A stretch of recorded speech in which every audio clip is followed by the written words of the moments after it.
This is my persuasive speech on the importance of a high school education. You're 40 years old, struggling from paycheck to paycheck.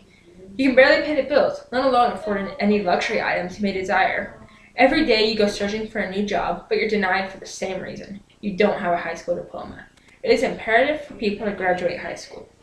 In this speech, we'll start by talking about some of the effects of dropping out. Then we'll talk about some of the causes. Finally, we'll talk about how we as a society can help lower dropout rates. This is a picture of a high school diploma. The Omaha Sheriff's Department in 2009 offered some information on the effects of dropping out. Currently, many middle-aged people are stuck working starting jobs earning minimum wage. This is because they didn't have a high school diploma. When a graduates, in their lifetime, they'll return $1.45 for every dollar that investors invested into them.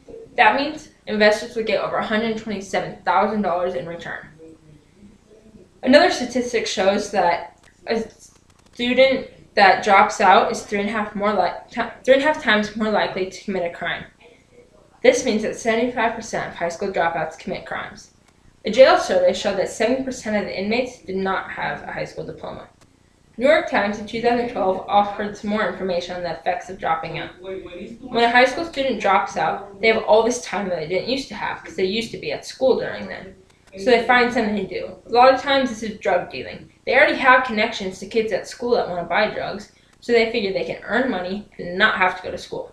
Now, not only are they affecting their own life, they're affecting all those kids at school.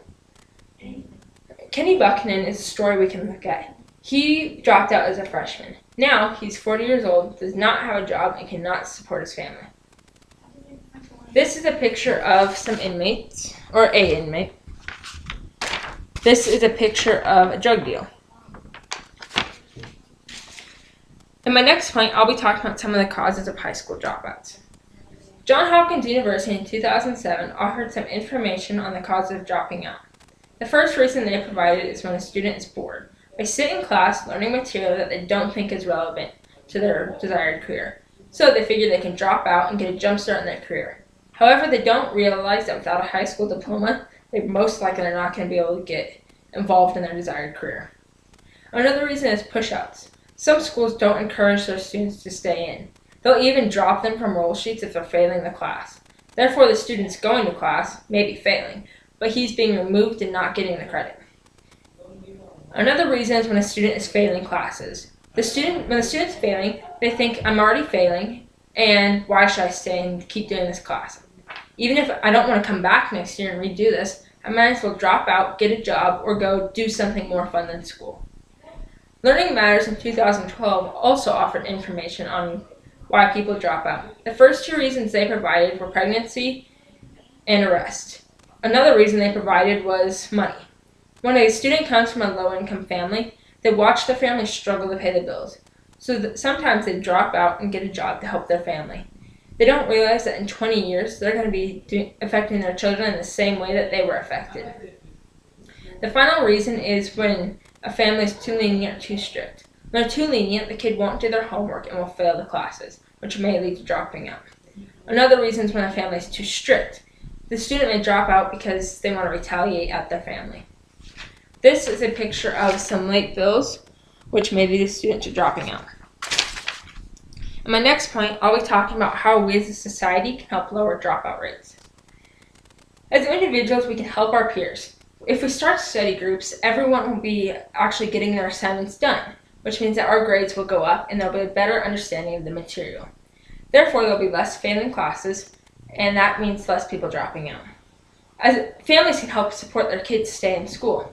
When a family is proud of their kid, the kid may want to stay in just to make their mom or dad proud because they like that feeling. Another reason would be if the family supports their kid and makes them do the homework, they'll get the assignments done and therefore pass the class. As individuals, we can help each other too. Extracurricular activities are a good way to keep a student in school. Some activities are only provided through the school, so the student has to be attending school to do the activity.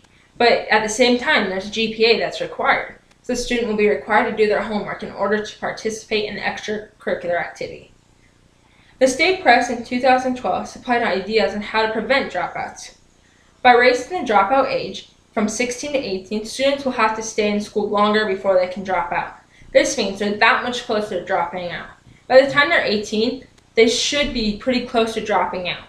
Or they should be pretty close to graduating, so it makes it a lot harder to drop out. However, sometimes they can still drop out even before that age if they just quit going to school. But either way, by raising the dropout age, it's that much harder to drop out, and they're that much closer to graduating, which means they may want to just stay and finish the last year or so. In this speech, we started by talking about how the effects of dropping out and how a graduate will return more money to society if they graduate. Then we talked about some of the causes, such as being bored or being pushed out.